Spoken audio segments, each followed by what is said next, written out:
अस्सलामु अलैकुम वरहमतुल्लाहि वबरकातुहू।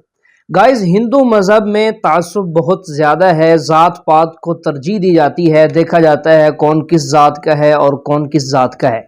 तो इसी तरह एक ज़ात है जिसको दलित कहा जाता है। दलित ज़ात के लोग घटिया और कमतर समझे जाते हैं हिंदू मज़हब में। और अगर दलित का कोई लड़का या कोई लड़की, कोई भी आदमी अगर मूर्ति को हाथ लगा लेता है तो उस फैमिली पर 60,000 रुपये जुर्माना लगा दिया जाता है। अब आप वीडियो में देखेंगे एक हिंदू आदमी है जो इस बात की नफी न करते हुए नजर आ रहे हैं और इस पर वो काफी गुस्से का इजहार कर रहे हैं। कहते हैं कि ऐसे मजहब पर लानत है कि उस मजहब की मूर्ति को मजहब वाले हाथ लगाएं तो उन पर 60,000 रुपये का जुर्माना लगा दिया जाता है। तो आइए आप ये वीडियो देखिए और इसके बाद सुनते हैं इस बारे में डॉक्टर जाकिर साहब क्या कहते हैं। कि एक दलित परिवार का बच्चा मंदिर में किसी प्रतिमा को, किसी भगवान की प्रतिमा को छू लेता है तो उस परिवार पे 60,000 रुपए का जुर्माना लगाया जाता है। जिस धर्म से नीच और अछूत जाति पैदा होती है वो धर्म की जाति नीच अछूत नहीं है, बल्कि वो धर्म नीच है। हिंदू धर्म नीच जाति पैदा अछूत पैदा करती है, तो तुम हिंदू बन के नीचे न पैदा होकर रहोगे। उस धर्म को क्यों ढो रहे हो जो तुम्हारा प्रतिनिधित्व नहीं करता, तुमको इंसान नहीं समझ रहा है, नीच समझ रहा है, और उसी धर्म को कहते हो कि हमारा सर्वश्रेष्ठ धर्म है। ऐसे धर्म को तो लानत है, उसको कहना नहीं चाहिए। और वो भगवान का घर, वो भगवान अपना घर बनाया था, अपने लिए बनवाया था, तो भगवान पुजेरी ब्राह्मण को क्यों रखा, दलित को क्यों नहीं पुजेरी रखा? जब दलित को भगवान नहीं पुजेरी रखा, इसका मतलब कि भगवान भी उपेक्षा, दलितों पिछड़ों का उपेक्षा भगवान करता है और सवर्णों का वकालत करता है। और जब दलित जानता है कि भगवान हमारा शुभचिंतक नहीं है तो उसके मंदिर में जाता क्यों है? सर, उसकी जाने की जरूरत क्या है? भगवान तो तुमको नीच बना करके रखा, उसी के आड़ में उसको तुम ऊंच बना दिया, तुम नीच बन के बेड़ा काट रहे हो। अरे देवी देवता तुम्हारा है तो तुम पूजो, हमारा देवी देवता न है, हम काहे पूजने जाए? तुम्हारा है, तुम अपना घर में लेकर के रखो, 50 गो रखो, हमको उससे मतलब नहीं। हमारे घर से देवी देवता को भगाओ। मेरा प्रश्न आपसे है कि सनातन धर्म और इस्लाम में क्या समानता है, उसके बारे में मुझे थोड़ा सा क्लियरिफिकेशन। उनका सवाल है कि सनातन धर्म और इस्लाम में क्या यकसानियत है, वो जानना चाहते हैं। हिंदू मजहब की सबसे अहम किताब है वेदा। दयानंद सरस्वती ने सनातन धर्म को और आम किया, और वो सही कहते हैं कि हमें मानना चाहिए वेद सबसे ऊंची किताब है। स्मृति और श्रुति, श्रुति मतलब जो भगवान की तरफ से, स्मृति मतलब जो इंसानों ने लिखी है। श्रुति में आता है वेद और उपनिषद। तो सनातन धर्म के मुताबिक और इस्लाम के मुताबिक भी आप देखेंगे दोनों में खुदा के बारे में, ईश्वर के बारे में, अल्लाह के बारे में जो लिखा है वो यकसा है। आप जब पढ़ेंगे छंदोग्य उपनिषद चैप्टर नंबर 6 सेक्शन नंबर 2 श्लोक नंबर 1 में लिखा हुआ है संस्कृत में, एकम एविदित्यम, खुदा एक है, भगवान एक है, दूसरा नहीं है। लिखा है स्वतः उपनिषद में चैप्टर नंबर 6 श्लोक नंबर 9 में, नाचस्य कसिज जनिता न चदीपा, कि उस ईश्वर का कोई रब नहीं, उस ईश्वर के कोई वालिदैन नहीं, उससे ऊंचा कोई नहीं, उसका कोई वालिदैन है, कोई वालदा है। लिखा है स्वतः उपनिषद में चैप्टर नंबर 4 वर्ष नंबर 19 में, न तस्य प्रतिमा अस्ति, उस ईश्वर की कोई प्रतिमा नहीं। प्रतिमा संस्कृत लफ्ज है जिसके मानी अक्स, picture, painting, photograph, idol, statue, sculpture. तो लिखा है उस ईश्वर, उस भगवान की कोई प्रतिमा नहीं, कोई अक्स नहीं, कोई पिक्चर नहीं, कोई पेंटिंग नहीं, कोई पोर्ट्रेट नहीं, कोई आइडल नहीं, कोई स्कल्पचर नहीं, कोई स्टैच्यू नहीं। आगे जब आप पढ़ते हैं, ये सारी चीजें कुरान में भी लिखी, मैं उसके ऊपर आऊंगा। ये है ईश्वर के बारे में जो लिखा गया है। उसी तरीके से अब आगे जब पढ़ेंगे यजुर्वेद चैप्टर नंबर 40 वर्ष नंबर 8 और 9 में, उसमें लिखा है अंधात्म प्रविशंति या असम्मुति उपास्ते। अंधात्म मीन्स अंधकार, प्रविशंति मतलब दाखिल होना, अंधात्म प्रविशंति या असम्मुति उपास्ते, वो अंधकार में दाखिल हो रहे हैं जो लोग असम्भूति की पूजा करते। असम्भूति मतलब नेचुरल थिंग्स लाइक हवा, पानी, आग, जो नेचुरल थिंग की पूजा करते हैं जैसे हवा, पानी, आग, वो अंधकार में दाखिल हो रहे।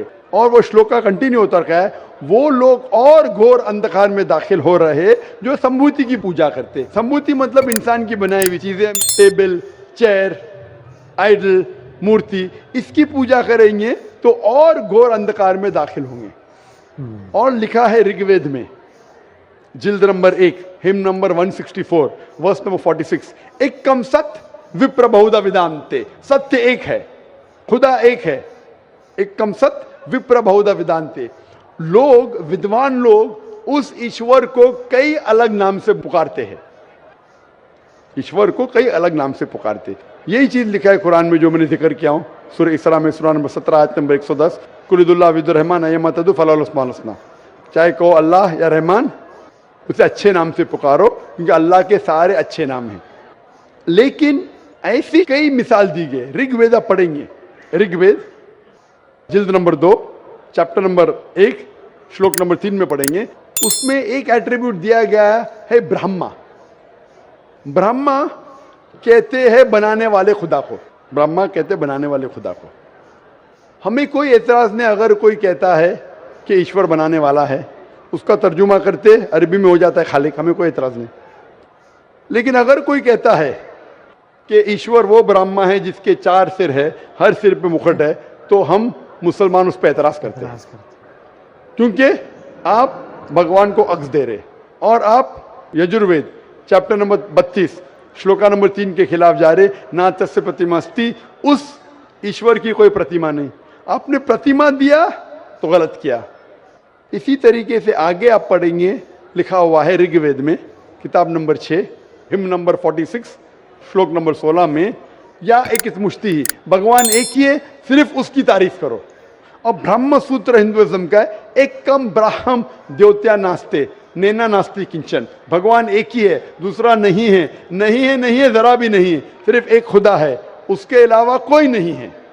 अगर कोई मुसलमान से पूछेंगे कि सबसे बेहतरीन क्या डेफिनेशन है खुदा की, अल्लाह की, वो जवाब आपको देगा सूरह इखलास, सूरा नंबर 112 आयत नंबर 1 से 4, जिसमें लिखा है कुल हुवल्लाहु अहद, कहो कि अल्लाह एक है, अल्लाह समद, अल्लाह जो बेनियाज है, लम यलिद वलम यूलद, ना वो किसी को जना है ना किसी से जना है, वलम यकुल लहू कुफुवन अहद, उसके जैसा कोई नहीं है। ये 4 लाइन का डेफिनेशन है कुरान मजीद में, सूरह इखलास सूरा नंबर 112, जिसमें अल्लाह ताला फरमाते कुल हुवल्लाहु अहद, कहो कि अल्लाह एक है, अल्लाह समद, अल्लाह जो बेनियाज है, लम यलिद वलम यूलद, ना वो किसी को जनता है ना किसी से जना है, वलम यकुल लहू कुफुवन अहद, उसके जैसा कोई नहीं। अगर कोई भी चीज को आप कहते हैं खुदा है, भगवान है, ईश्वर है, अगर ये 4 लाइन के डेफिनेशन में उतरता है, हम मुसलमान को कोई एतराज नहीं मानने के लिए कि वो ईश्वर है, कि वो खुदा है। तो ये सनातन धर्म के खुदा एक है, उसका कोई अक्स नहीं, हूबहू मिलता है कुरान मजीद से। लेकिन मैं एक स्टेप आगे जाता हूं, यहां तक के तो सही है, दयानंद सरस्वती ने कहा ईश्वर के बारे में, मैंने मान लिया। मैंने थोड़ी और रिसर्च किया, मैंने कहता हूं मैं दयानंद सरस्वती और विद्वान हूं, और रिसर्च किया। रिसर्च में लिखा है वेद में, पुराना में, कि एक आखिरी अवतार आने वाले हैं। इसका जिक्र दयानंद सरस्वती ने नहीं किया, क्यों नहीं किया मैं जानता नहीं, लेकिन लिखा है भविष्य पुराना, मतलब जो भविष्य के बारे में आपको कह रही है। अगर आप पढ़ेंगे वेद और भविष्य पुराना और बाकी पुराना, कई जगह आखिरी पैगंबर मोहम्मद सल्लल्लाहु अलैहि वसल्लम का जिक्र है। मैं पूरा तफसीर से हवाले दूंगा तो आसान होगा। आप पढ़ेंगे भविष्य पुराना पर्व 3 खंड 3 अध्याय 3 श्लोका 5 से 8 तक, इसमें मोहम्मद सल्लल्लाहु अलैहि वसल्लम का जिक्र है। आगे पढ़ेंगे भविष्य पुराना पर्व 3 खंड 3 अध्याय 3 श्लोका 10 से 27 में मोहम्मद सल्लल्लाहु अलैहि वसल्लम का जिक्र है। अगर आप पढ़ेंगे अथर्ववेद किताब नंबर 20 खंड नंबर 127 श्लोका नंबर 1 से 14 में मोहम्मद सल्लल्लाहु अलैहि वसल्लम का जिक्र है, इसे कहते कुंटब सुक्तास। अगर आप पढ़ेंगे ऋग्वेद किताब number 1 chapter number 53 shloka number 9 में मोहम्मद सल्लल्लाहु अलैहि वसल्लम का जिक्र है। कई जगह पे उनका नाम से जिक्र है और बड़ी तफसील से जिक्र है। कल की पुराना में, कल की पुराना चैप्टर नंबर 5, 7, 9, 15 यहां पढ़ेंगे। इसमें लिखा है कि कल युग में, कल युग मतलब आखिरी युग में आएंगे आखिरी अवतार। अवतार जैसा मैंने कहा का मतलब नहीं कि भगवान नीचे आना। अवतार एक संस्कृत वर्ड है जिसका मानी अवत्र, अवत्र मतलब खुदा ने भेजा, खुद खुदा नहीं आ रहा है। It belongs to God, not God himself. इसीलिए इसका कॉन्सेप्ट है मैसेंजर, पैगंबर। तो कल युग में कल क्या अवतार आएगा, उसके बाप का नाम है विष्णु यास। विष्णु मतलब ईश्वर खुदा, यास मतलब खुदा का बंदा। अरबी में कहीं हो जाता अब्दुल्ला, जो मोहम्मद सल्लल्लाहु अलैहि वसल्लम के वालिद का नाम था। उसकी माँ का नाम होगा सुमति, सुमति मतलब अमन शांति। अरबी में कहेंगे आमिना, जो नाम था मोहम्मद सल्लल्लाहु अलैहि वसल्लम की वालदा का नाम। वो पैदा होंगे एक अमन के शहर में जो था मक्का। वो पैदा होंगे ऐसे खानदान में जो उस शहर का रखवाला था, और मोहम्मद सल्लल्लाहु अलैहि वसल्लम कुरैश खानदान में पैदा हुए। पहली वही उन्हें आएंगे एक गार में, एक केफ के अंदर। मोहम्मद सल्लल्लाहु अलैहि वसल्लम को सबसे पहली वही आए गार हिरा में रात के वक्त, हम जानते हैं। फिर वो माइग्रेट करेंगे नॉर्थ वर्ड और वापस आएंगे। मोहम्मद सल्लल्लाहु अलैहि वसल्लम ने हिजरत की, मदीना फिर वापस आया। उनके 4 करीब दोस्त होंगे, सबसे पहले 4 खुलफा राशिदीन। ऐसे कई तफसील है। तो खुदा के जिक्र के बाद जो वेद में यकसानियत है, जो कुरान से मिलती है, वो है मोहम्मद सल्लल्लाहु अलैहि वसल्लम का जिक्र। और भी यकसानियत है, ये तो सिर्फ खुदा के बारे में और मोहम्मद सल्लल्लाहु अलैहि वसल्लम के बारे में। और यकसानियत है, शराब मत पियो, जैसा मैंने कहा कुरान में लिखे सूरह माइदा सूरह 5 आयत नंबर 90, शराब मत पियो। मनुस्मृति चैप्टर नंबर 9 श्लोक नंबर 225 में लिखा है। कुरान में लिखा है जुआ मत खेलो, सूरह माइदा सूरह 5 आयत नंबर 90। मनुस्मृति चैप्टर नंबर 9 श्लोक नंबर 225 में जुआ मत खेलो। हिजाब पहनना चाहिए, कुरान में लिखा है सूरह नूर सूरह नंबर 24 आयत नंबर 30 और 31। ऋग्वेद में लिखा है जिल्द नंबर 8 में। इस तरीके से कई यकसानियत। सबसे अहम 2 यकसानियत है पुनर्जन्म, वेद में कुरान में। सबसे अहम यकसानियत खुदा है कि उसका अक्स नहीं है, और मोहम्मद सल्लल्लाहु अलैहि वसल्लम आखिरी पैगंबर है। आप मानते हैं भाई साहब के खुदा एक है? मुझे जानकारी नहीं है। आप मानते खुदा एक है कि नहीं मानते? मुझे जानकारी नहीं है, और अपने धर्म को जो जानता हूं उस हिसाब से हम तो सभी देवी देवताओं को मानते हैं, और हमें मानना भी चाहिए, ये हम जानते हैं। आपके धर्म में सबसे ऊंची किताब कौन सी है? हम तो गीता को मानते हैं। गीता क्या है? वेद का निचोड़ है। सबसे ऊंची किताब हिंदू धर्म में है वेद। वेद जो है श्रुति, वेद, उपनिषद। फिर आएंगे आपके महाभारत। भगवत गीता 18 चैप्टर है महाभारत के, 18 चैप्टर। महाभारत का एक हिस्सा है। श्री कृष्ण अर्जुन को सलाह देते हैं क्या करना चाहिए, वो उसे कहते हैं भगवत गीता। आप समझे ना? कहते हैं ये निचोड़ है वेद का, लेकिन वेद तो पहले समझो आप, बराबर ना? तो वेद में जब लिखा है इतना खास तौर के भगवान एक है, तो आप क्यों इतने देवी देवता में मानते नहीं? ये तो आपको तहकीक करना पड़ेगा ना। तो मैं जो कह रहा हूँ उसे लिखिए, या ऑलरेडी अवेलेबल है किताब में। किताब जाइए पढ़िए, वेद पढ़िए। ये जाकिर मुंबई से आया बेगम बाकी तो नहीं कर रहा है, हवाला दे रहा है इधर से उधर, मैं भी फेंक रहा है। नहीं हो सकता है ना फेंक रहा हूँ। नहीं, आप जितनी बात को बोल रहे हैं पीस टीवी में भी देखता हूँ। देखते माशाल्लाह। हाँ, तो अब आप वेद के बारे में बोले हैं और बताए हैं। आपका चैप्टर नंबर और पन्ना नंबर तो मेरे दिमाग में आया नहीं, कि ठीक है बोल रहे हैं तो कुछ होगा उसमें। कुछ तो होगा, कुछ तो कुछ होगा, कुछ ना कुछ होके छोड़िए मत, तहकीक कीजिए। नहीं क्या अब गलत करूंगा। या सही? अब नहीं, करेंगे। अब करेंगे। कितने दिन में कंप्लीट करेंगे? 1 हफ्ते में कर लूंगा, कोई बड़ी बात थोड़ी। 1 हफ्ते में मैं आपके पार्टनर से पूछूंगा। आपने बोला अब तक कंट्रोवर्सी नहीं हुई। मेरा पार्टनर कंट्रोवर्सी होना जरूरी नहीं है। आप उसको अच्छाई की तरफ लेके आओ, वो आपको अच्छाई की तरफ लेके आएगा। कंट्रोवर्सी नहीं करना। अगर आदमी बोला 2 जमा 2 5, अरे जान दे यार, मेरा पार्टनर मुझे ज्यादा पैसा दे रहा है, 5 रुपया दे रहा है, 2 जमा 2 5, गलत है ये। गलत है तो बोलना चाहिए। कंट्रोवर्सी नहीं होना अच्छी बात नहीं, कंट्रोवर्सी होके सच्ची राह पे लेके आना अच्छी बात है। आप समझ रहे हैं? नहीं आपके पार्टनर से कहो, इतने 18 साल से आपके पार्टनरशिप किए, अभी आप 1 हफ्ते में तहकीक करेंगे जाकिर क्या बोलता है, और पार्टनर से डिस्कस करो, बराबर ना? आप ठीक बोल रहे हैं। मेरे पार्टनर का नाम भी मैं बताना चाहूंगा।